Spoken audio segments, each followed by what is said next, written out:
अब्दाली बादशाह संचित मनाने मसलतीच्या डेऱ्यात बसला होता. त्याचा विश्वासू वजीर शाहवली खान आणि कडवा लढवय्या सरदार बरकुरदार खान सुद्धा बैठकीत हजर होता. याआधी गिलचे आणि मराठ्यामध्ये सुलुकाचे अनेक प्रयत्न झाले होते, पण तहाचे घोडे तसेच फतकल मारून बसले होते. ते बेने जागचे उठत नव्हते तर दौडणारच कसे. सुलूक घडावा म्हणून सुजादौला जंग पछाडीत होता. तो घडू नये म्हणून नजीब खान जीव तोडून यत्न करीत होता. पण यमुनीच्या दोन्ही काठावरची दले अधूनमधून भूक उपासमारीस तोंड देऊन कंटाळली होती. बघा बाबा, थोडे इकडे नाहीतर तिकडे करा, पण या जाचातून मुक्त करा, अशी दोन्ही बाजूंच्या सर्वसामान्य शिपायांची सुद्धा भावना झाली होती. चांगला सुलूक घडला तर तो दोघांनाही हवा होता. बादशाह वजीराला म्हणाला, आज 9 महिने या मातीत आमचं लष्कर अडकून पडलं आहे. यातून काहीतरी मार्ग शोधलाच पाहिजे. आमच्या बहादूर सैनिकांची घरे गेल्या 9 मासात पाहिली नाहीत. त्यांनी परक्या मुलकात किती दिवस दम काढायचा. पण आलमपणा आपल्या हाती एवढ्या दिवसानंतरही काहीच कसे गवसत नाही. वजीर म्हणाला, आम्हाला हिंदुस्थानच्या राजमुकुटाची लालसा नाही. असती तर तो आम्ही याआधीच धारण करून मिरवला असतो. बादशाह बरकुरदार खानकडे बघत म्हणाला, बरकुरदार खान, सुलूक शक्यतो घडेल असेच बघा. नजीब खानाच्या मुख्य मागण्या ध्यानात घ्या. आमच्यासाठी म्हणाल तर इतक्या दिवसांची आमच्या फौजीची नुकसान भरपाई म्हणून आम्हाला भरपेट खंडणी हवी.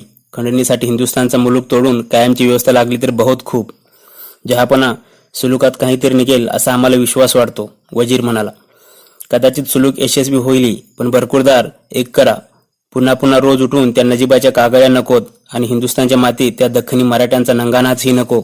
या गोष्टींचा बंदोबस्त कसा होईल ते पहा. अब्दालीने सूचना दिल्या. बादशाला मुजरा करून बरकुरदार खान डेऱ्याबाहेर पडला. त्याला आता तडक नदी पार होऊन मराठ्यांच्या लष्करात जायचं होतं. आजचा दिवस सुलुकाच्या दृष्टीने महत्वाचा होता. बरकुरदार खान बाहेर पडला तेव्हा त्याच्या स्वागतासाठी नजीबाची स्वारी आधीपासूनच तिष्ठत होती.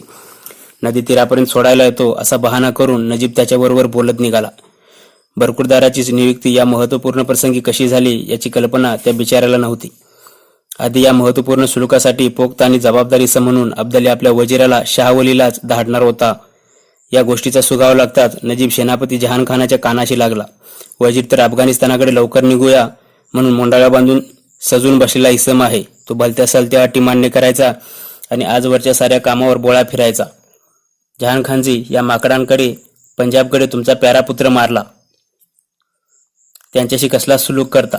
त्याऐवजी जो सहसा सुलुकाला राजी होणार नाही असाच एखादा तुमच्या कच्चेपीचा इसम धाडा.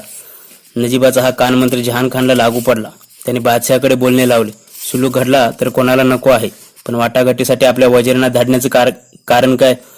आलमपणा, ही मराठ्यांची जात दगाबाज आहे. न जाणून सुलुकाची बोलणी करायला गेलेल्या आपल्या वजीराला, कंदाहारच्या वजीर आलमला त्यांनी कैद केलं व काही भलबुरं केलं तर केवढा बदनक्ष होईल आपला. एवढ्या जाणत्या इसमाऐवजी एखादा नवागत सरदार धाडा. बादशाहने जहानखानची ही मागणी तात्काळ मान्य केली. पद्धतशीर या कामावर बरकुरदार खानाची जहानच्या विश्वासू सहकार्याची निवड झाली. नजीब बरकुरदार खानाच्या कापिल्याबरोबर चालला होता. त्यांनी भाऊसाहेबांसाठी आपल्या मागण्यांच्या चिठ्ठ्या खानाकडे सुपूर्द केल्या.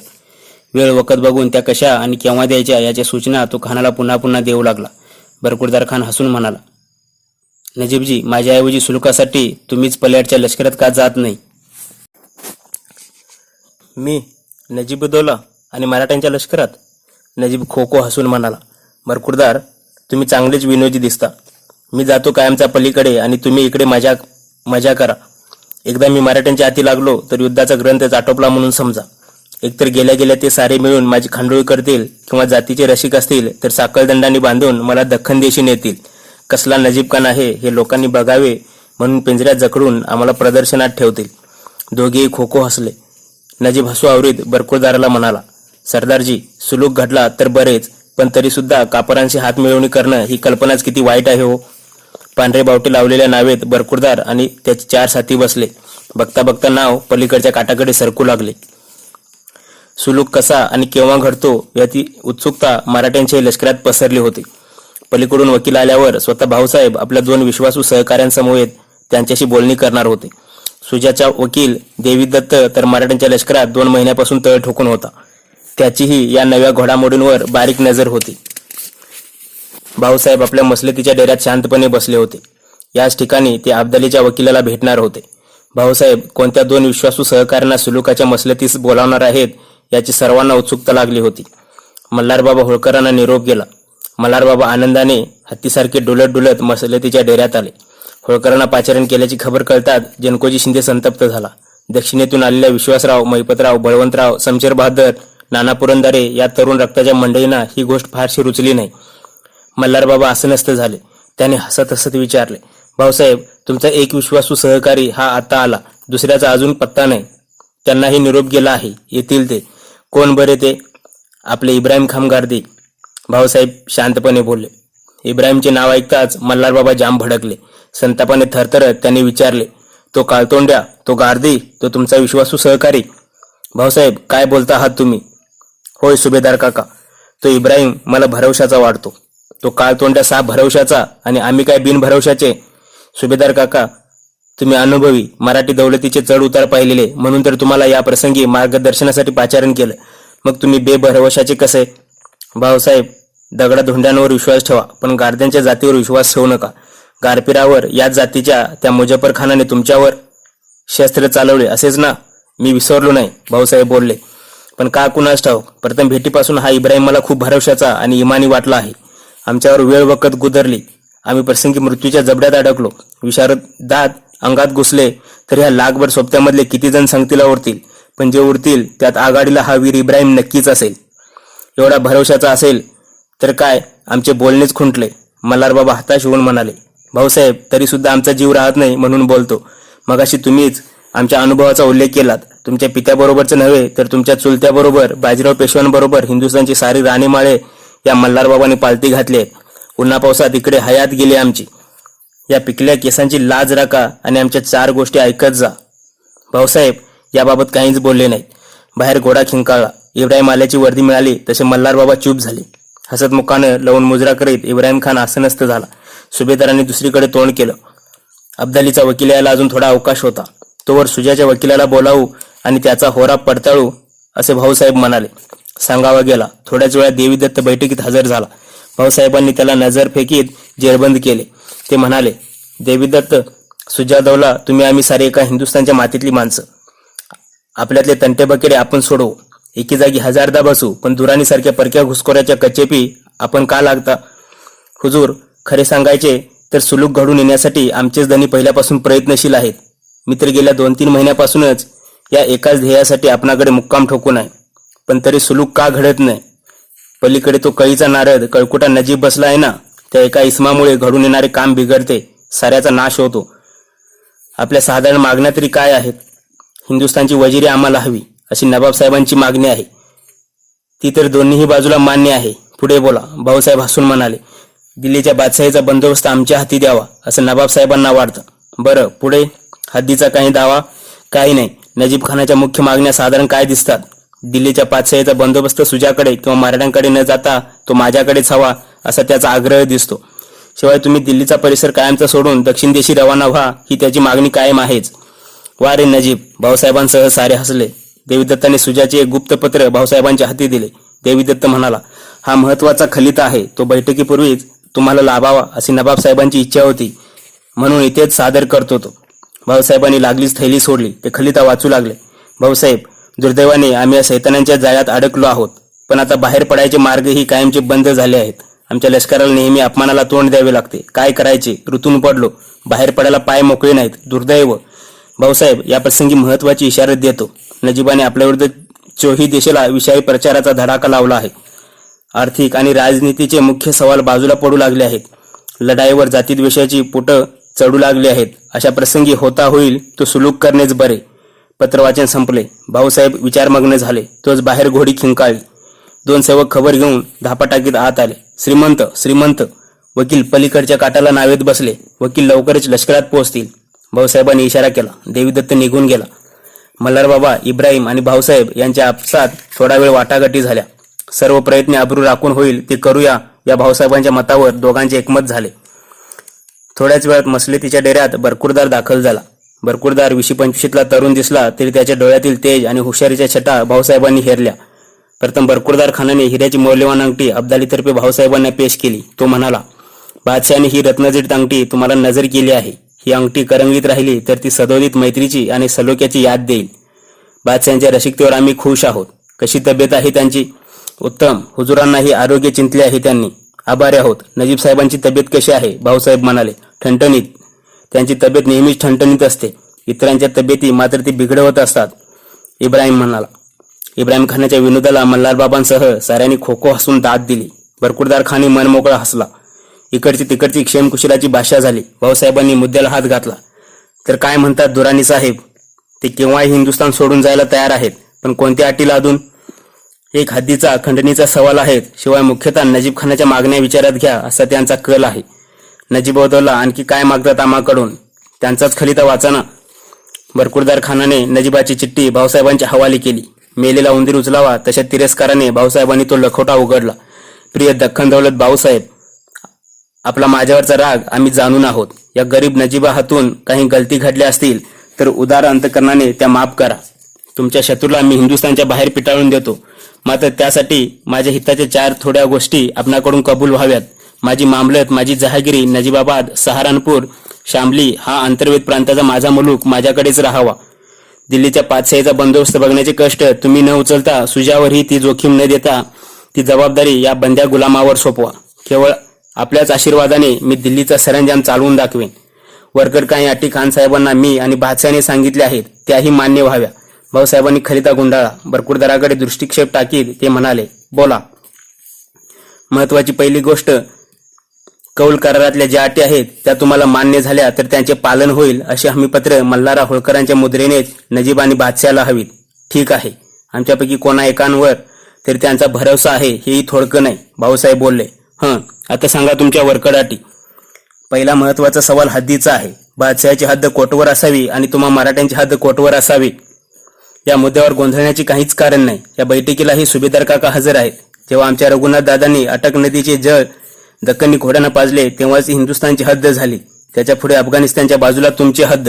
भाऊसाहेब, थोडासा गोंधळ होतो आहे. आमच्या बोलण्याचा मतलब आपल्या ध्यानी आल्याचे दिसत नाही, बरकुरदार खान बोलला. आपण हिंदुस्थानच्या हद्दीबद्दल बोलता तेव्हा मराठ्यांची हद्द मध्येच कशाला घुसरता? मतलब? भाऊसाहेब चिडले. तुम्हाला म्हणायचं तरी काय आहे? आम्ही मराठी हिंदुस्थानी नाही? हा हिंदुस्थान आमचा आहे, माझा आहे. दख्खन देश वेगळा नाही. ती तर हिंदुस्थानची वज्रमूठ आहे. तुमच्याच भाषेत समजुतीत गल्लत दिसते. हिंदुस्थानची हद्द हीच आम्हा सर्वांची हद्द. ठीक आहे, बरकुरदार खान घोगऱ्या आवाजात म्हणाला. मी धोरणे ठरवणारा मालक नव्हे. हे माझे निर्णय नाहीत. मी फक्त वकिली करतो. पलीकडून मला जे सुनावलं आहे ते सांगतो. अब्दालीची हद्द जर अटकेची तर तुम्हा मराठ्यांची हद्द नर्मदे पल्यार. हे आम्हाला बिलकुल मंजूर नाही. पेशवेजी, एकदा बैठकीला बसायचं, सुलूकाशी भाषा करायची तर आपल्या मुद्द्याला चिकटून कसे चालेल? थोडे इकडे तिकडे झालेच पाहिजे, आगीमागे सरकले पाहिजे. तुम्हाला म्हणायचं तरी काय आहे? अटकेची हद्द अब्दाली बादशाला अजिबात मंजूर नाही. थोडं हिंदुस्थानकडे सरका. भाऊसाहेबांच्या मुद्रेवर काळजीची छटा पसरली. मल्हारबाबा, इब्राहिम आणि भाऊसाहेब एकमेकांकडे बघू लागले. सुलुकाची घोडे सरहद्दीच्या दगडांनाच अडखळलेले थोड्या वेळाने पुन्हा मसलतीत बसू असा निर्णय घेण्यात आला. डेऱ्याच्या दुसऱ्या दालनात भाऊसाहेब, मल्हारराव आणि इब्राहिम गुप्त गोष्टी करत बसले. भाऊंच्या मनावर विलक्षण दडपण आले. ज्या अटकेवर झेंडा रोवला म्हणून महाराष्ट्र देशाच्या कडेकापरीत बहादूरचे पोवाडे गायले जात आहेत, ती अटकेची हद्द आमच्या हाताने सोडायची छे, हे होणे नाही. हा आग्रह सोडला नाही तर सुलुकाची घोडे पुढे धावणार नाही. सुलूक इथेच मोडला तर एवढी जनावरे, माणसे, ही खाणारी तोंडे, टंचाई, दुष्काळ, हाल काय करायचे? तिघांची तासभर मसलत झाली. पुन्हा सारे डेऱ्यात आले. काळजावर दगड ठेवून भाऊसाहेब म्हणाले, ठीक आहे बरकुरदार, आम्ही थोडे अलीकडे सरकायला तयार आहोत. तुम्ही काय करता? आम्हीही तुमची हद्द थोडी नर्मदेच्या वर सरकवू. बोला. लाहोर. हे बादशाहाला मंजूर होणार नाही. थोडे खाली सरका. बादशाहाची हद्द वाढवा. थोडा वेळ भाऊसाहेब शांत झाले. मनात काही आखाडे रचले. भाऊसाहेब बोलले, ठीक आहे, आम्ही सरहिंदपर्यंत खाली यायला तयार आहोत. चला. बरकुरदार खान हसरी मुद्रा करून म्हणाला, आम्ही तितकीच तुमची हद्द वाढवून द्यायला तयार आहोत. पेशवेजी, मी चुकत नसेन तर दिल्लीपासून सरहिंदचं अंतर बरोबर 160 मैल आहे. मला वाटते चंबळ नदी ही दिल्लीच्या दक्षिण द्वारापासूनच 160 मैलांवरच आहे. आम्ही चंबळपर्यंतचा मुलूक तुम्हा मराठ्यांना सोडायला तयार आहोत. आता पुढचा मुद्दा बोला. तुम्हीच सांगा तुमचा वरकड मुद्दा. आता प्रश्न राहिला दिल्लीच्या पाचशाही बंदोबस्ताचा. हा बंदोबस्त कुणी पाहायचा? बरकुरदार खान म्हणाला, हा मुद्दा इथेच चर्चेला येऊ शकत नाही खानसाहेब. भाऊसाहेब शांतपणे म्हणाले, हा प्रश्न 10 वर्षापूर्वीच निकालात निघाला आहे. तो कसा? तुम्ही अहमदिया करार ऐकलेलाही दिसत नाही खानसाहेब. भाऊसाहेब द्वेषाने बोलले, तो करार जयाप्पा शिंद्यांनी आणि इथे बसलेल्या मल्हारबाबांनीच केला होता. त्या कराराने दिल्लीश्वरांनी पाचशाहीचा बंदोबस्त आम्हा मराठ्यांकडे सोपवला होता. ती जबाबदारी आम्ही यापुढेही पेलू.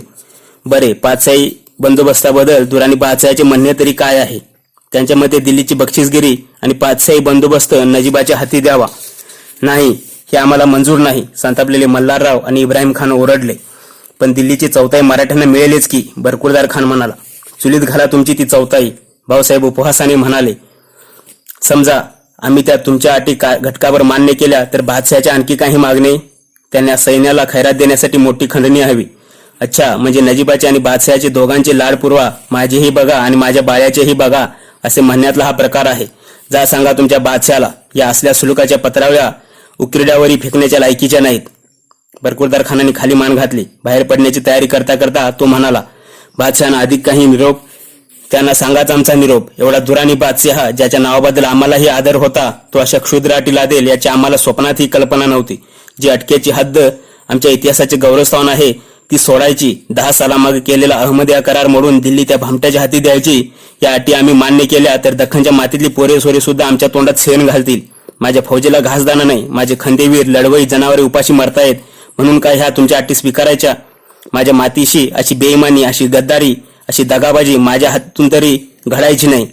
जा आणि सांगा तुमच्या बादशाहाला, तुमच्या साऱ्या अटींचे उत्तर माझे खंदेवीर रणमैदानातच देतील. भुकीने व्याकुळ असले तरी झुंजतील, मरतील, पण तुम्हाला बिनतोड जबाब देतील. बरकुरदार खान निघून गेला. भाऊंचे सारे अंग भावनावेगात बुडाले होते. डोळ्यात आसवे उभे होती.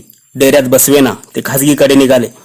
जाता जाता त्यांनी मल्हार बाबांकडे आणि इब्राहिम खानकडे कटाक्ष टाकला. ते म्हणाले, सुभेदार काका, इब्राहिम, आता हत्यारे पाजळा, तोपात दारू सामान ठासून भरा, दुबळी जनावर हकारून साजीवंत करा. आता आम्ही सारे युद्धाची सोबती.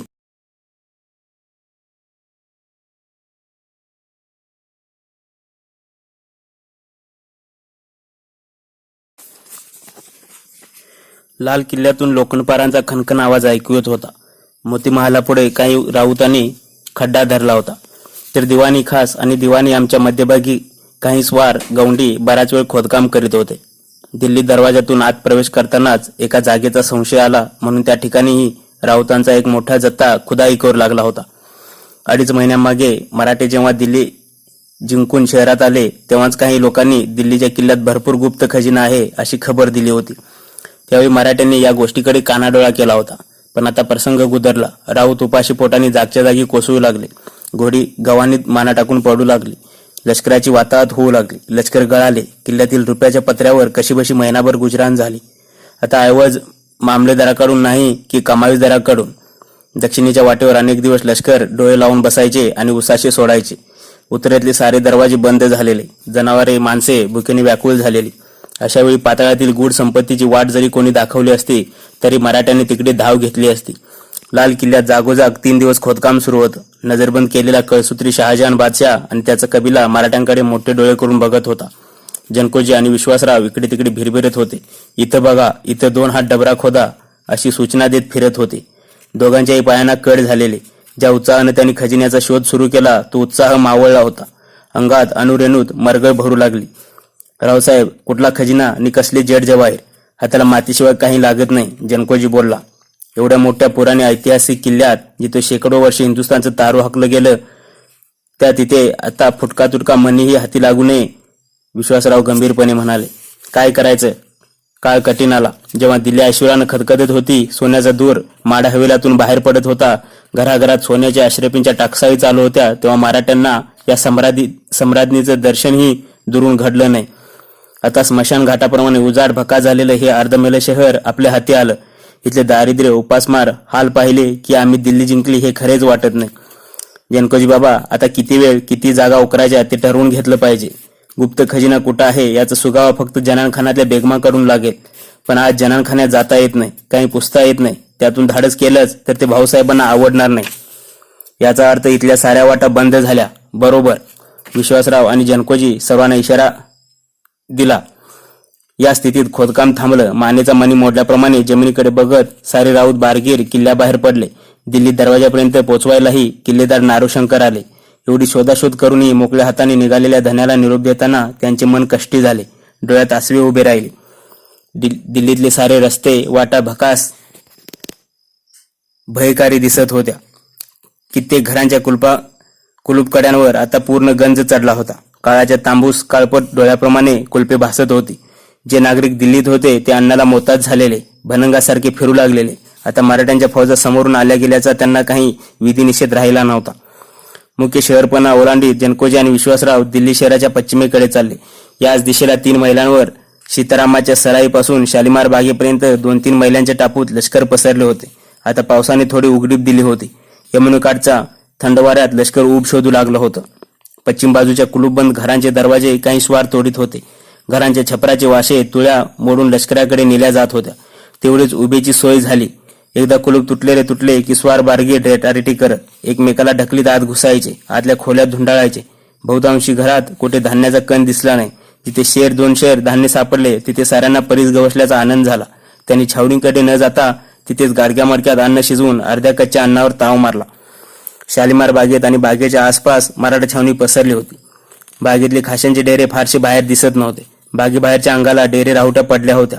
सामान व भाकड जनावरे तट्टे राऊतांनी मोकळी सोडली होती. त्या आजूबाजूचा मुलूक हुंगत होती. पाचोळा दिसला की जनावरे ती जिभेने आडवा करून मुरगुडून पोटात सारत होती. खुंटीला उपाशी मरण्यापेक्षा मोकळ्या हवेत हिंडू देत म्हणून काही स्वार आपली शेलकी घोडी सोडून त्यांच्या मागून धावत होते. आजूबाजूला 4 दिशा जनावरे पसरलेली. त्यामुळे ही छावणी आहे की जनावरांचा बाजार अग्रवरूज हेच घटकाभर कोणाला कळू नये.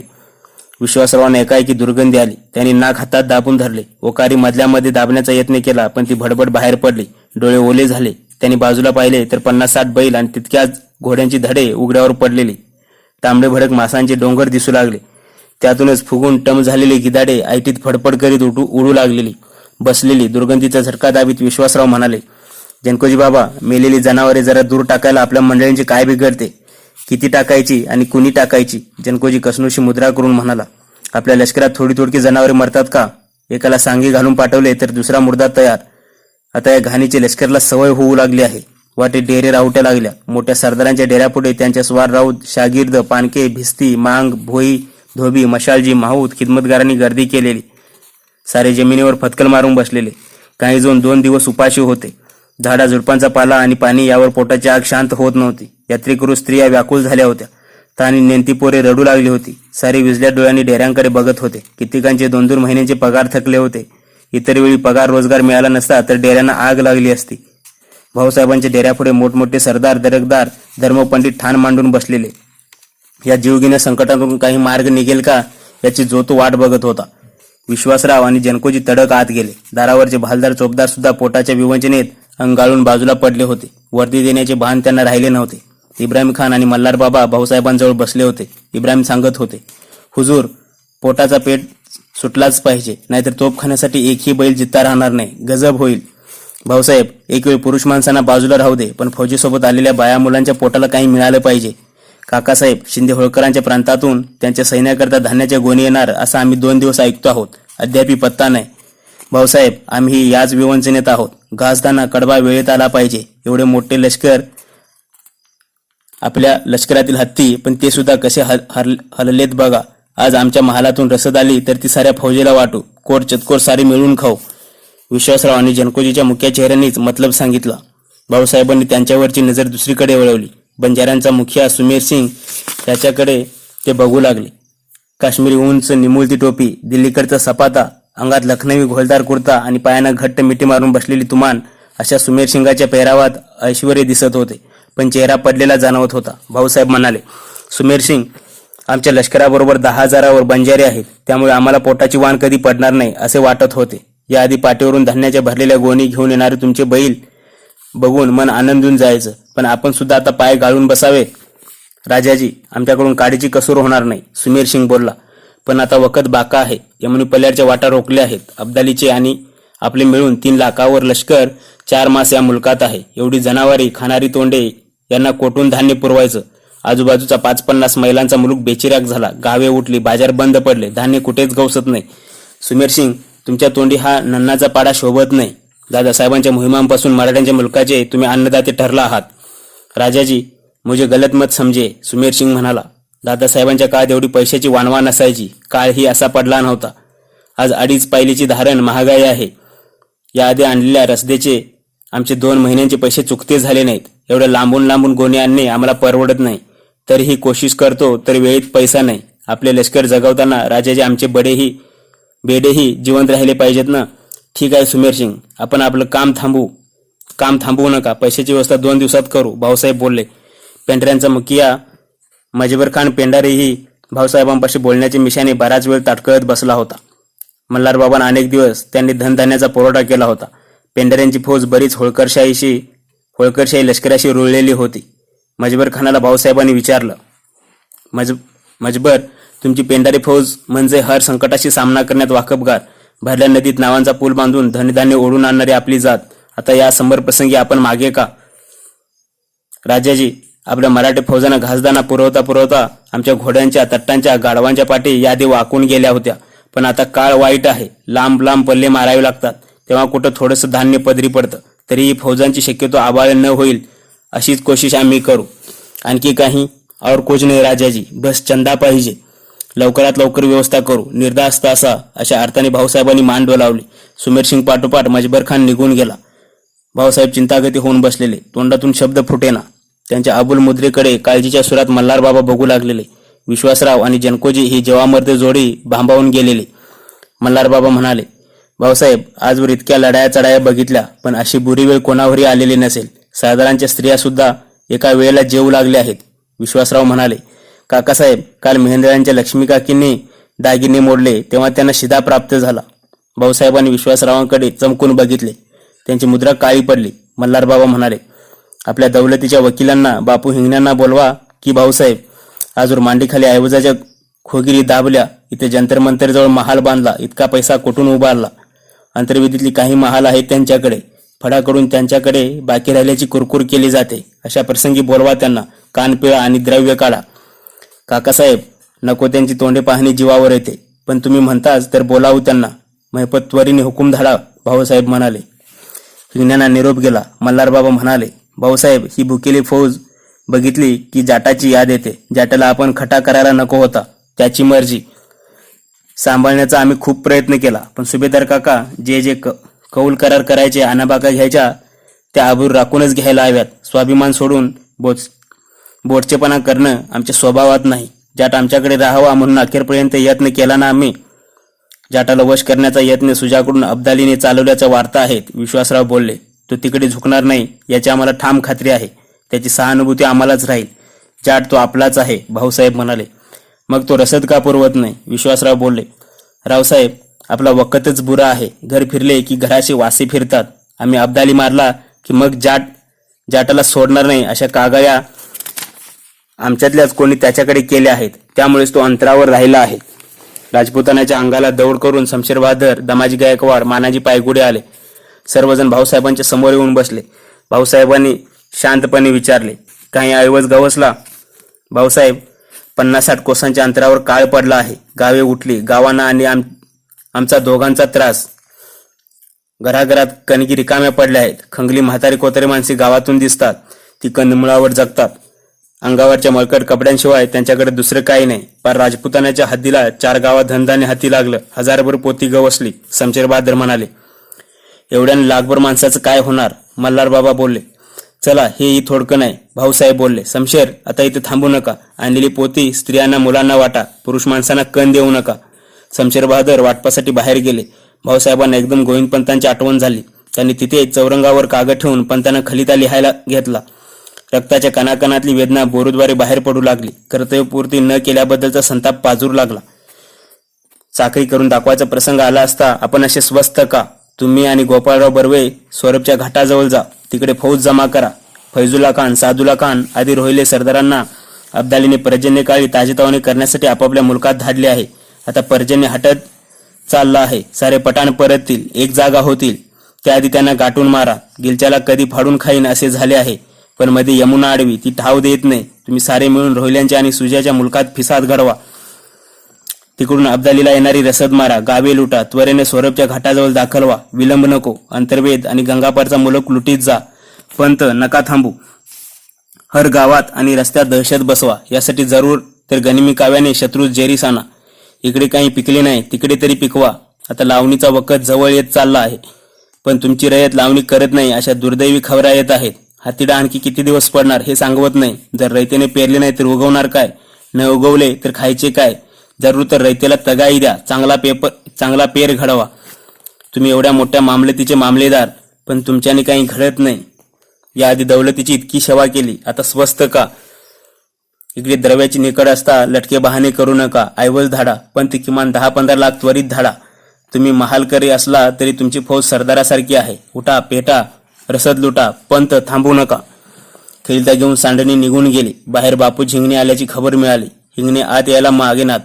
भाऊसाहेबांचा हुकूम केला. हिंगणे अंग चोरीत आत आले. भाऊसाहेबांनी त्यांना आसनस्थ होण्याची खूण केली. ते म्हणाले, बापूजी, आम्ही दक्षिणेतून कूच झालो तेव्हा दिल्लीतले आमच्या दौलतीचे वकील म्हणून तुम्हाकडून आणि दिल्लीवासी सरदार म्हणून अंताजी मानकेश्वरांकडून आमच्या केवढ्या मोठ्या अपेक्षा होत्या. दिल्लीतल्या द्वारातून आम्ही आत प्रवेश करू तेव्हा आमच्यासाठी मखमली पायगड्या पसरून तुम्ही आमचे स्वागत कराल अशी आशा होती. पण आमची ती स्वप्न फुकाची ठरली. थंडी वाऱ्याशी, भूक वेदनेशी 2 हात करीत आमचं लष्कर आज इथं 2 महिने खोळंबून पडलं आहे. अशा वेळी 16 वर्षे इथली वकिली करणारे तुम्ही आणि 10 वर्षे सरदारकी करणारे अंताजी पंत या दोघांनी गलबताच्या डोलकाठीसारखी भूमिका बजावायला हवी होती. पण आम्ही रोज पाहतो तुम्ही दोघे भुरट्या चोरा चिलटासारखे दुरूनच काय पळता. भाऊसाहेबांच्या तिखटदार शब्दांनी बापूजींना दरदरून घाम फुटला. उपरण्याने घाम पुशीत ते म्हणाले, श्रीमंत सेवंत काही कसूर झाले असेल तर माफी करावी. आम्ही आणि आमच्या तीर्थरूपांनी श्रीमंतांची सेवा चाकरी करण्यातच धन्यता मानली आहे. श्रीमंतांची सेवा करण्यातच आमची सारी हयात. खामोश, भाऊसाहेब कडाडले. पंत, तुमची सारी हयात कशात गेली ते आम्हाला पुसा. आमच्या वकिलांनी परदेशात स्थावर जंग मालमत्ता उभारू नये हा आमच्या दौलतीचा दंडक असताना तो धाब्यावर बसून तुम्ही माया जमा केली. आमच्या नावावर इतरांशी खोटेनाटे करारमदार करून जहागिरी उपटल्या, तालुकदारी केली. जंतर मंतरजवळ आलिशान महाल बांधलात. वजीर, बादशहा, रजपुत्राने, सरदार यांच्याकडून कामे करून देतो म्हणून पेशव्यांच्या नावावर लाखो रुपयांची लाच दाबली. तुम्ही कोणाकोणाची आणि कशी कशी वकिली केली हो बापूजी पंत. तुमच्या वर्तणुकीचे जंतरमंतर आता आम्हाला चांगले पाठ झाले आहे. माफ करा श्रीमंत, आपला काहीतरी गैरसमज होत आहे. बापूजी पंत घाम पुशीत आजीजींनी म्हणाले, आम्ही फक्त श्रीमंतांचीच वकिली केली. दुसरं वाईट पाप आमच्याकडून काही घडलं नाही. किती खोटारडा आहे हा सम. मल्हारबाबा रागाने उसळले. मी खंडोबाचे आण घेऊन सांगतो भाऊसाहेब. बादशाहकडून आग्र्याचा महाल या आधी शिंदे होळकरांना मिळत होता, पण या बापूवटाने बादशाहचे कान भरले, स्वतःच्या तुंबड्या भरल्या आणि महादूशिंगाला आग्रा महाल मिळवून दिला. त्या साऱ्या पातकाचा धनी हा बापू भटच आहे. बापूजीने खाली मान घातली. भाऊसाहेब ओरडले, ऐकलत पंत, यापेक्षा अधिक पुरावे आहेत का तुमच्याजवळ? नाशिकच्या पंचवटीजवळ भिक्षुकी करणारी तुमची मंडळी रंकाचे राव कसे झालात आणि एवढा माज तरी तुम्हाला कसा चढतो? ज्याने तुम्हाला हे दिवस दाखवले ती मराठी दौलत आज तुमच्या दाराजवळ उपाशी मरत असताना त्यांना पसाभर भिक्षा वाढण्याची तुम्हाजवळ जाणत नसावी. बापूजी रडू लागले. आसिफपुशीत म्हणाले, श्रीमंत, आम्हाकडून काही चुका झाल्या असतीलही त्याबद्दल आम्ही स्वामींकडून याआधी प्रायचित घेतले आहे. 6 सालामागे काही काळ आपण आमची वकिली काढून घेतली होती. घर जप्त झाले होते. 20 लाखांचा दंड आम्ही सरकारात भरला होता. 3 सालामागे दादासाहेबांनी आमची जप्ती केली होती. आम्ही कैद ही भोगली होती. श्रीमंतांची इच्छा असेल तर श्रीमंत आजही बेड्या ठोकू शकता. गलती तुमची नाही बापूजी भट, गलती आमची आहे. भाऊसाहेब ओरडले, तुमच्यासारख्या नादान नालायक इस्माने केलेल्या चुका पोटात घालून पुन्हा दिल्लीची दौलत आम्ही तुमच्याच हवाली केली आणि उपकाराची परतफेड म्हणून तुम्ही आम्हाला ते दिवस दाखवलेत. बापूजी रडत म्हणाले, भाऊसाहेब, आता मेलेल्याला अधिक मारू नका. धन्याची सेवा या गुलामाने काय करावी ते फरमावा. लष्कर उपाशी मरते आहे. तुम्ही आमच्याकरता किती घासदाणा पुरू शकाल? जी आहेत ती 200-300 पोती. भाऊसाहेब दातवोट कात गरजले. कोण आहे रे तिकडे? या नादान माणसाची तोंड क्षणभरी बघायची इच्छा आमची नाही. याला धक्के देऊन आत्ताच्या आत्ता बाहेर टाकला. बापूजींनी डोळ्याआड झाले. भाऊसाहेबांना हायसे वाटले. उद्विग्न मनाने मल्हारबाबांकडे पाहत भाऊसाहेब म्हणाले, पाहिलेत सुभेदार काका, पेळावी तसे उगवते. तुमच्यासारख्या दादासाहेबांसारख्या थोर पुरुषाने अटकेपार झेंडा रोवला. मोगलांची 16 सुभे दानानून टाकले. दौलतीची हद्द अफगाणिस्तानच्या सरहद्दीला भिडवलीत. याबद्दल आमचीही छाती अभिमानाने फुगते. पण हे परगणे, हा मुलूक, हे महाल आम्ही जिंकले म्हणजे तरी काय केले? हर मुलकातली इंच जागा जिंकताना मावळी मुलकातली मराठी माणसं एका जिद्दीपायी दूर देशात कायमची मातेअड झाली. जीवाचा रक्तभात करून मुलूक जिंकले आणि ते कोत्या, लपंग्या, स्वार्थी, नादान, लुंग्या-सुंग्या कमाईदारांच्या महालकरांच्या हवाली केले. आमच्या तीर्थरूप पेशव्यांना माणसांची पारख कधी जमलीच नाही. जिंकलेल्या मुलकावर नादानशाहीचा राबता. आमच्या निदड्या छातीच्या वीरांनी मुलूक जिंकावा आणि गुंडापुंडांना हाताशी धरून रयतेचा छळ करीत आमच्या प्रतिनिधींनी स्वतःची घरे भरून 7 पिढ्यांचे कोट कल्याण करावे. जिंकलेल्या मुलकात आमचा खराखुरा अंमल कधी बसलाच नाही. ते शिवाजीराजांचे स्वराज्य हे मोगलांच्या एखाद्या सुभ्या एवढा असेल नसेलही, पण जिंकलेल्या मुलकात त्यांनी एक छत्री एक तंत्री अंमल बसवला. महसूल निश्चित केला, प्रजेचे लाख दुवे घेतले. प्रजेवर नोकराचाकरावर त्यांची पकड होतीच, पण त्यांच्या मुलकात वाहणाऱ्या वाऱ्यावर सुद्धा त्यांची हुकूमत होती. आणि आज आमचा या प्रदेशातल्या सामान्य मामलतदार कमावीदार स्वतःला सर्वेसर्वा समजून नवाबी थाटात ऐशाराम करतो, भोगतो. मध्यवर्ती सत्तेचं त्यांना सोयर न सुतक. अशातच सत्तान स्वार्थान माणसांची खोगीरभरती आम्ही मोक्याच्या जागी केली. ज्या वाटेवरून आम्ही अटकेपर्यंत झेंडेबावटी रोवत गेलो, त्याच पवित्र वाटेवरून जाता जाता आम्ही सराट्याचं बेणं उधळीत गेलो. जे पेरलं ते उगवलं. सराटे मोठे झाले, प्रसंगी वैऱ्यापुढे ते लवाळे होऊन लवले. मात्र तेच सराटे या मुलकातून आम्ही आज फिरताना आमच्या पायाच्या तळव्यांचे पापुद्रे काढीत आहेत. रक्तबंबाळ झालेले आमचे पाय आता काळाच्या कोणत्या अंधाऱ्या कोपऱ्याकडे आम्हाला घेऊन जाणार आहेत ते कोणास ठावे. भाऊसाहेब गदगदून बोलत होते. साऱ्या सरदारांच्या गालावरून आसवे ओघळत होती. मल्हारबाबा तर गलबलून गेले. भाऊसाहेबांच्या आणि त्यांच्यामध्ये त्यांना भासणारी एका पिढीच्या अंतराची रेषा क्षणभर विरघळून गेली. ते उद्गारले, वा भाऊसाहेब, कित्येक दिवसांच्या अंतरानं आज कान तृप्त झाले. फार मोलाचे बोललात. भाऊ सर्वांकडे बघू लागले. चनकोजी आणि विश्वासरावांचे नाक आणि कानाच्या पाळी लाल भडक दिसत होत्या. भाऊसाहेब म्हणाले, ही मोहीम जेव्हा आमच्या हाती सुपूर्द झाली तेव्हा ती आम्हाला रस्त्यात पडलेल्या एखाद्या सामान्य शिळेसारखी वाटली. आज 7 महिन्यांचा अनुभव घेतल्यावर ही शिळा आपण लिलया उचलू ही आमची आकांक्षा गळून पडली. ती सामान्य शिळा मला पहाडाच्या पोटात घट्ट चिकटलेल्या महाकाय कातळासारखी भासू लागली आहे. ती कवेच्या आवाक्यात नाही, तरी पण ती ओढून ओरबाडून भेदून छेदून काढणं हे आमचं धर्म कर्तव्य आहे. आजवर जशी तुमची सर्वांची साथ संगत लाभली तशीच यापुढेही लाभली तर हे शिवधनुष्य मी सहज उचलीन. एका हाताने पिलून गरगरा फिरवेन. भाऊंच्या कातर उद्गाराने सारा डेरा गलबलून उमाळून गेला. कित्येकांना हुंदके आवरेनात. शमशेर बहादूर आणि जनकोजी शिंदे तर ताडकन उठून उभे राहिले. शमशेर बहादूर डोळ्यातल्या अश्रूंना बांध घालण्याचा यत्न करीत म्हणाले, भाऊसाहेब, काळाने ह्या नौकेचे तारू तुमच्या हवाली केला आहे. ही नौका फुटो वा प्रलय वडवो, आमच्या साऱ्यांचा भरोसा तुमच्यावर आहे. सारे बुडून मेलो तरी आम्ही तुमची साथ सोडणार नाही. काकासाहेब, जनकोजी हुंदकी देत म्हणाला, आज फौजेत काळ पडला आहे. आम्ही सारी उपाशी आहोत. प्रसंगी घासदाणा मिळेना तरी ओली माती खाऊ, पण भाऊ, तुमची संगत सोबत आम्ही सोडणार नाही. भाऊसाहेबांनी डोळे टेपले. ते म्हणाले, यमुना तुर्तास ठाव देत नाही. भुकेने लष्करात फाकी पडू लागले आहेत. अशी तवाई आजवर गुदरली नव्हती. पण यश देता ईश्वर आहे. यापुढे एक जागी खोळंबून उपाशी मरून चालणार नाही. अजून लढाई संपली नाही, सुरू होणार आहे. लष्करातला उत्साह जिता जागता ठेवण्यासाठी या जबरदस्त शहातून नवा रस्ता धुंडाळायला पाहिजे. भाऊ, तुम्ही सांगाल त्याची तामिली करू आम्ही. सर्वजण एकमुखाने बोलले. मसलत चालू असतानाच शिंदे होळकरांच्या मुलखातून धान्याने भरलेले गाडे आले. निदान 2 दिवस पुरेल एवढी भक्कम रसद आल्याची वार्ता भाऊसाहेबांना समजली. साऱ्यांना नवा हुरूप चढला. योग्य बटवारा करण्याचे आदेश भाऊसाहेबांनी दमाजी गायकवाड, मानाजी पायगुळे आणि दरेकर या सरदारांना दिले. लष्करात नवा उत्साह संचारला. भाऊसाहेबांच्या मनात एकाएकी कोणते विचार आले कोणास ठाऊक. त्यांनी जनकोजी आणि विश्वासरावांना बरोबर घेतले. सोबत छबिनाचे 25 विश्वासू स्वार होते.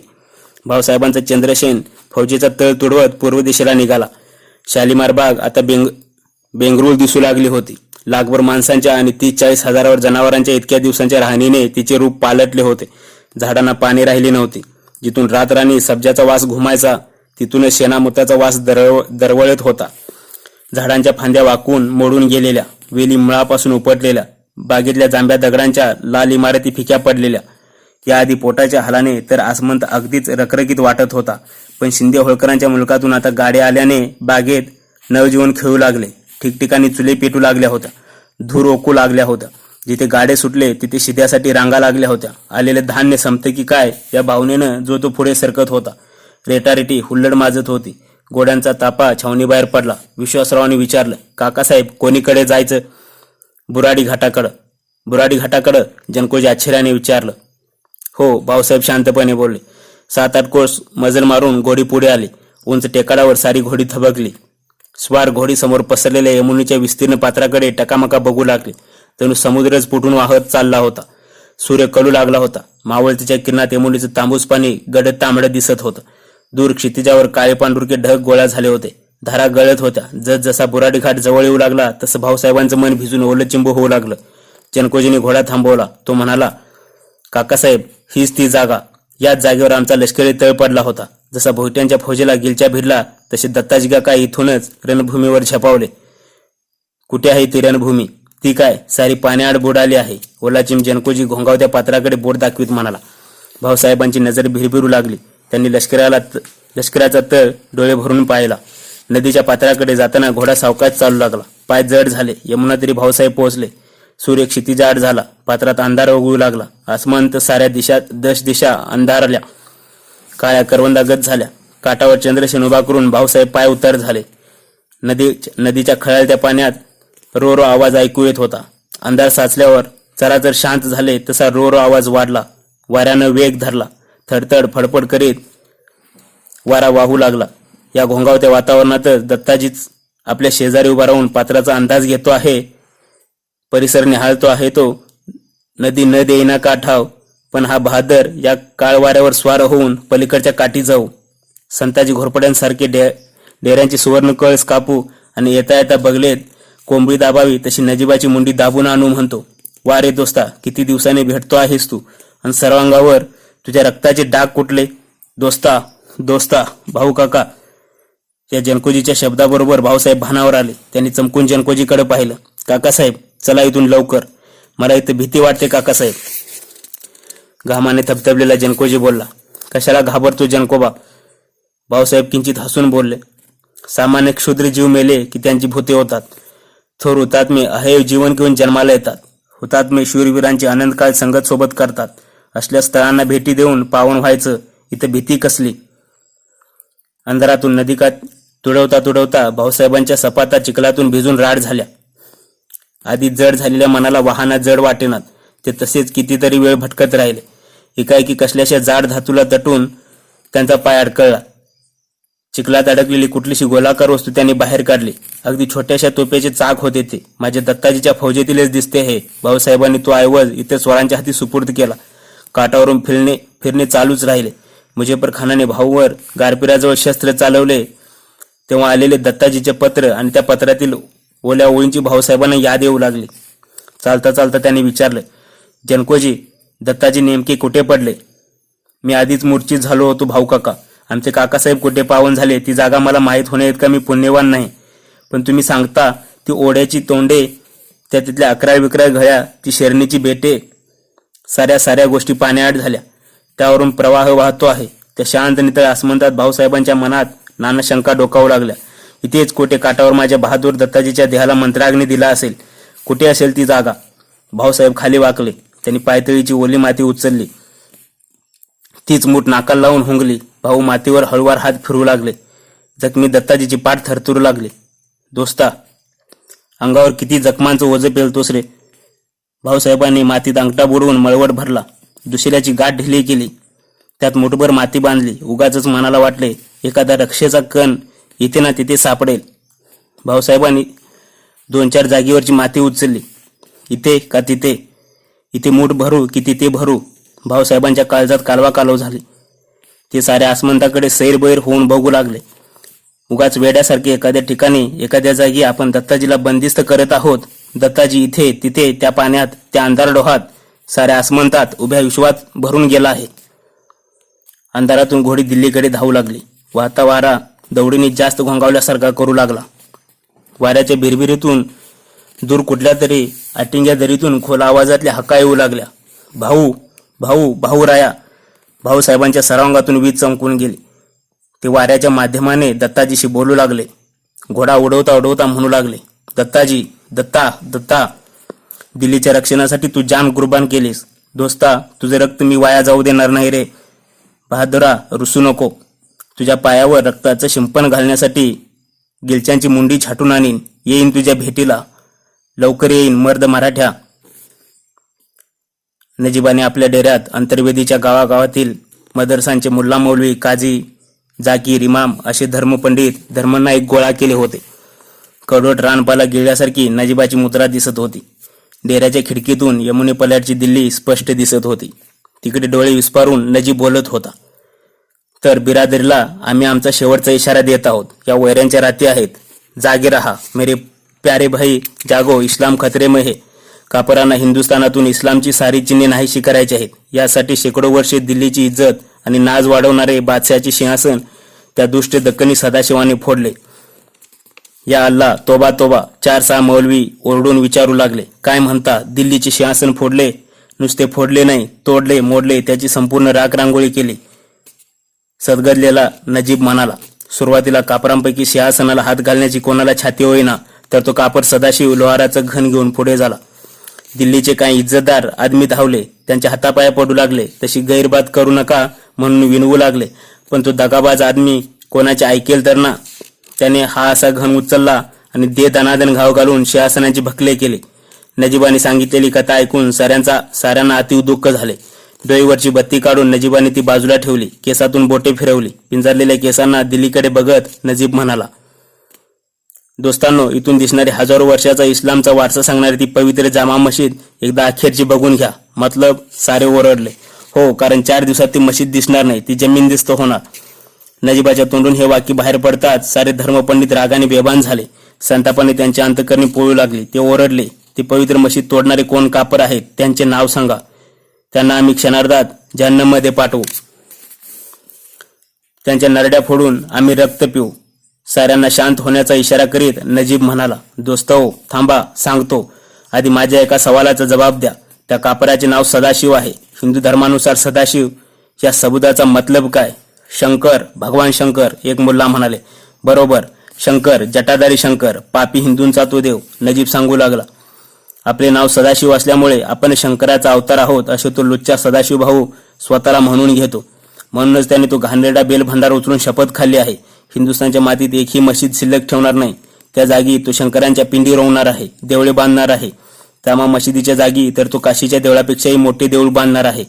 ये नहीं हो सकता, हम लढेंगे, ये मुमकिन नहीं. दोस्तों, धर्म के खिलाफ शहीद बनो. घोषणा आरोळ्या वाढल्या. सारे पेटून उठले.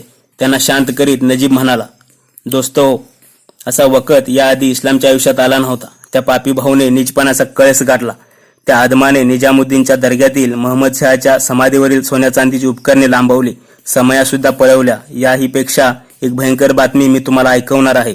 त्या नराधम भाऊने नाना पेशव्यांच्या छोऱ्याला विश्वासावाला हिंदुस्थानचा बादशाह बनवला. त्याला नजराने पेश केले. तोबा तोबा, ये क्या बात है. त्या विश्वासरावाची नावे रुपयाची नाणी पाडली. खुतबा सुद्धा पडला. मग दोस्तांनो, आता सांगा, जे पापी लोक हिंदुस्थानची गादी भ्रष्ट करतात ते आपला धर्म किती दिवस शिल्लक ठेवणार आहेत? नजीबाच्या तोंडून एकाहून एक भयंकर अशा बातम्या ऐकून सारे हवालदिल झाले. धर्म संकटात आहे म्हणून ओरडू लागले, जिहाद, जिहाद. चला, तेहली मारो कापरों को. आरोळ्या घुमल्या. थोड्या वेळाने सर्वांना शांत करीत नजीब बोलला, तुम तो पढ़े लिखे आदमी हो, इतना शोर क्यों मचाते हो? मैं तो सीधा साधा गवार आदमी, मला लिहिता वाचता येत नाही, फक्त व्यवहार करतो. असा शोर करून तुम्ही सारे दिल्लीकडे जाणार, पण यमुनच्या पाण्यात डुबून मरणार. त्यापेक्षा मी तुम्हाला सल्ला देतो, तुम्ही सारे आपापल्या मुलकात नगरात जा. तिथे काय करायचं, खूप बड्या गोष्टी करता येतील तुम्हाला. जामा मशिदीची आणि दिल्लीची जी विटंबना चालली आहे त्याची सर्वांना कल्पना द्या. अजूनही यमुना पार होऊन कापरांकडे चोरून घासदाणा जातो, तो लुटा. कापरांच्या साऱ्या वाटा बंद करा. जेव्हा जंग उभा राहील तेव्हा आपापल्या इलाक्यातले जवामर्द इस्लामच्या रक्षणासाठी धाडून द्या. गनीम लोकात फिसाद घडवा. दिवसभर चाललेली बैठक नजीबाच्या संदेशाने संपली. सारे द्वेषाची सोडाची चोड घेऊन आपापल्या गावाकडे मुलकाकडे निघाले. नजीब आपल्या डेऱ्यात एकट्याच राहिला. बाहेरच्या भालदाराला कोणाला आत सोडू नकोस असे फरमावून तो कोर्यात उभा राहिला. स्वतःवर खुश होऊन सर्वांग निरकू लागला. खदखदा हसू लागला. त्याच्या अनुरेणूत आनंदाच्या उकळ्या फुटू लागल्या. हसता हसता तो स्वतःशीच बोलू लागला, भाऊ बेटे, दिल्लीच्या बादशाहीच्या रक्षणासाठी आला आहात असे सांगून उच्च ध्येयाचा टेंबा मिरवतोस काय? हा जंग हिंदुस्थानी रयतेचा आणि परकीय घुसखोर यांच्या मधला आहे. अशा लंब्या चौडा बाता मारतोस काय? बेटा, माझ्या विषारी जेबेचा प्रताप अजून तुला ठाऊक नाही. आताशी मी जिहादीचा अंगार फुलवला आहे. कोण घुसखोर आणि कोण हिंदुस्थानी, ही लढाई हिंदू आणि मुसलमान या दोन जातीमधलीच आहे. साऱ्या रणनीतीच्या गप्पावर कोणाचा विश्वास राहिला आहे? पण तेच धर्म खतरे में है असं म्हणून जिहादची फुंकर मारली की धर्म धर्मात तेढ पडते, मनुष्या मनुष्यात वैर पिकते. शहाणी माणसे पागल होतात. नांती गावे धडाधड पेटू लागतात, अगदी जळून खाक होतात. मग आम्हासारख्या महत्वाकांक्षी लोकांना फार तिष्ठावे लागत नाही. एकदा गावे पेटली, घरे जळाली, चांगले रसरसीत निकारे पडले की आम्ही हळूच आमची वांगी खरपूस भाजून घेतो. पण नजीब, तुझी तमन्ना काय? तुझी आकांक्षा कोणती?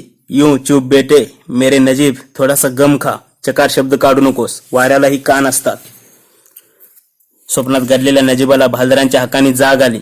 खान साहेब, तुरंत भेट घेण्याचा शाही निरोप आला आहे. नजीब जागचा हल्ला. पिंजरलेले केस ठीक करीत त्याने मस्तकावर बत्ती चढवली. जवळच्याच दुरानी बादशाहच्या डेऱ्यात तो लागलीच जाऊन हजर झाला. मोठ्या उत्साहाने त्याने डेऱ्यात प्रवेश केला, पण बादशाहची गंभीर मुद्रा बघून तो थबकला. बादशाहाने त्याला आसनस्थ होण्याचा इशारा केला. बोला नजीब खान, विशेष काही खबर? मुल्ला मौलवी धर्मपंडितांची मी घेतलेली बैठक आपल्या कानी आली असेलच. इस्लाम खतरे में हे त्यांना पटवून दिलं. आता अंतर्वेदीत हाहाकार माजेल, गावे पेटतील, कापरांना जागोजाग अडथळे येतील. नजीब, तुमच्या इस्लाम प्रेमापायी आम्हीही गेले 10 मास हिंदुस्थानी अडकून पडलो आहोत. धर्म वाचवण्यासाठी आमच्याही फौजा जागल्या पाहिजेत. काही कमी जास्ती हुजूर. इथल्या हवामानात आमची कंदारी घोडी मरू लागली आहे. त्यात घासदाणा चांगला नाही. 5000 घोडी मेली. वेळेवर रसद येत नाही. कापरांप्रमाणे आमच्याही फौजात काळ पडू लागला आहे. उपवास घडू लागले आहेत. याचा बंदोबस्त आपल्याकडून होणार आहे की नाही? गुस्ताकी माफ हुजूर. घासदाण्यासाठी मी यत्न चालवला आहे, पण यंदा दिल्लीप्रमाणेच अंतर्वेदी प्रांतीही लावणी जास्त झाली नाही. तरीही मी व्यवस्था करतोच आहे. पण हुजूरांच्या सेवेशी मी एक अर्ज करतो. बोलो. हुजूर, आलमपणा 2 कोटी उत्पन्नाचा मुलूक म्हणजे अयोध्या प्रांत. एवढ्या मोठ्या प्रांताचा नवाब बहादूर, ज्याला आपण वजीर हिंदुस्थान करणार आहात, त्यांची स्वारी आपल्या लष्करात मौजूद आहे. एवढ्या मिनतवारीने त्याला आपल्या पायाशी आणला. अडचणीचा काळ आहे म्हणून त्याला थोडीशी तकलीफ द्यायला काय हरकत आहे? याआधी त्यांनाही निरोप गेला आहे, तेही येतील. बघू त्यांच्याकडून काही निघाले तर, नाहीतर सारा बंदोबस्त तुम्हालाच करावा लागेल. निघा आता. नवाबाशी आम्हाला एकट्याला मसलत करायची आहे. नजीब वाकून मुजराकडीत बाहेर गेला. थोड्या वेळाने सुजाउद्दौलाचे आगमन झाले. बिछायतीवर बसून लोडाला टेकता टेकता सुजा बादशाहकडे बघू लागला. अब्दाली गंभीरच दिसत होता. सरबत मिठाई झाली. बादशाह म्हणाला, सुजाउद्दौले, बडे आसामी म्हणून आम्ही हिंदुस्थान तुमच्याकडे बोट दाखवतो. 2 करोड रुपयांचा सरंजाम तुमच्या बुडाखाली आहे. आमच्या फौजा दुष्काळाने टंचाईने हैराण झाल्या आहेत. शिपायांची तलश वाढली. आता तुम्हाला रसदेची व्यवस्था बघावी लागेल. पण जहापणा, सुजा चाचऱ्यात म्हणाला, आम्ही अयोध्येतून बाहेर पडताना आपल्या शिक्क्याची हमीपत्री आम्हाला लाभली होती. रसदेचा वायदा ठरला नव्हता. इज्जतीची वागणूक मिळेल असा कौल करार झाला होता. नवाबसाहेब, तुमच्या डोक्यावर असा कोणता पर्वत ठेवला आम्ही? बादशाह आवाज चढवून बोलला. कौल आणि कराराची घमेंडीची भाषा अयोध्येकर नवाबाच्या तोंडी शोभत नाही. आम्ही शाहीकानात झोडण्यासाठी तुम्हाला पाचारण केलं नव्हतं. तुम्ही विसरता, ती बालबच्चड्यांचा खेळ नाही, हे लढाईचं मैदान आहे. युद्धाच्या पंक्तीत तुमच्या पत्राळीवर जो घास पडेल तो मोकाटाने खाल्लाच पाहिजे. विजयाची गुलाबजामुन खाऊन हवेत बावटे उभा राहाल तेव्हा. मग या झुंजाच्या पंक्तीत दुराणावर थोडे जहर पडले तर निमूटपणे चाकले पाहिजे. जी आलमपणा, सुजा गारटून बोलला. नवाबसाहेब, तुमचा मुलूक जवळ आहे. 4 दिवसात धनधान्याची व्यवस्था लावा. यात कसूर नको. फक्त 80-90 हजाराचे लष्कर सांभाळणं लखनौच्या नवाबाच्या आवाक्याबाहेर आहे का? पटेल हे कोणाला? खाली मान घालून सुजा शाही डेऱ्याबाहेर पडला. अफगाणी लष्करात वजीर शाहवली खानच काय, तो सुजाच्या जिव्हाळ्याचा होता. शाहवलीला नजीबाविषयी घृणा होती. हिंदुस्थानी घटकावरी राहायला नको या विचाराचा तो होता. पण बादशहाच्या मर्जीपुढे त्याला पाऊल टाकता येत नव्हतं.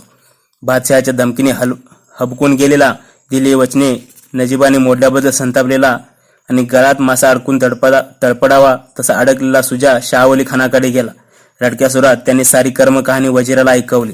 सुजा शाहवलीला म्हणाला, साहेबान, मी तुमच्या इमानावर आलो होतो आणि आता हा काय प्रसंग गुदरला? कोणाच्या इमानाच्या गोष्टी बोलता नवाबसाहेब? कोणी दिले होते तुम्हाला इमान? युद्धाच्या वेळी या शब्दांना, अशा भावनेला अर्थ नसतो. कौल करार, इमान प्रमाण हे सारे झुटे शब्द कागदावर वाळून जातात. बेईमान सुद्धा याच वेळी इमानाचा झबा पांघरून घाणीतल्या पायांनी खुशाल गाद्या गिद्यांवर नाचतं. पण आमचा दोष तरी कोणता साहेबान? तो भाऊसाहेब कुमक करायची नसेल तर करू नका. आपल्या राजधानी स्वस्त बसा म्हणून जीव तोडून सांगत होता. मी साऱ्यांना लाथाडलं. तुमच्या मतीला 4000ची फौज आणि बलाढ्य तोपकांना घेऊन आलो. हाच का आमचा दोष? हेच का आमचे पाप? नवाबसाहेब, तुमचे फक्त एकच पाप आहे. वृद्ध शाहवली हसता हसता म्हणाला. तुम्ही त्या लुच्च्याच्या सांगीवरून आलात. मी स्वतः तरी तुम्हाला इमान दिले नव्हते. एवढा आकांतांडव करीत, नद्या ओलांडीत तुम्हाला यायचे काय कारण होते? एवढ्या लांब गंगा पार करून कोण येत होता चालून तुमच्या अयोध्येवर? मग साहेबान, मी करू तरी काय? रडवेला सुरात सुजा विचारू लागला. आलात तर आता काहीही करा, पण बादशहाला राजी करा, नाहीतर तुमची खैर नाही. पश्चातापाने दग्ध झालेला सुजा आपल्या डेऱ्यात परतला. व्याकुळ होऊन तो काशीराजाला म्हणाला, पंडित, अखबार थैल्या धाडा. आपल्या राज्याच्या पश्चिम हद्दीवरची जी असतील ती धान्याची कोठारे खोलायला सांगा. लिंपण काढा. जल्दीने 4 दिवसात रसद इकडे कशी पोहोचेल याची व्यवस्था बघा.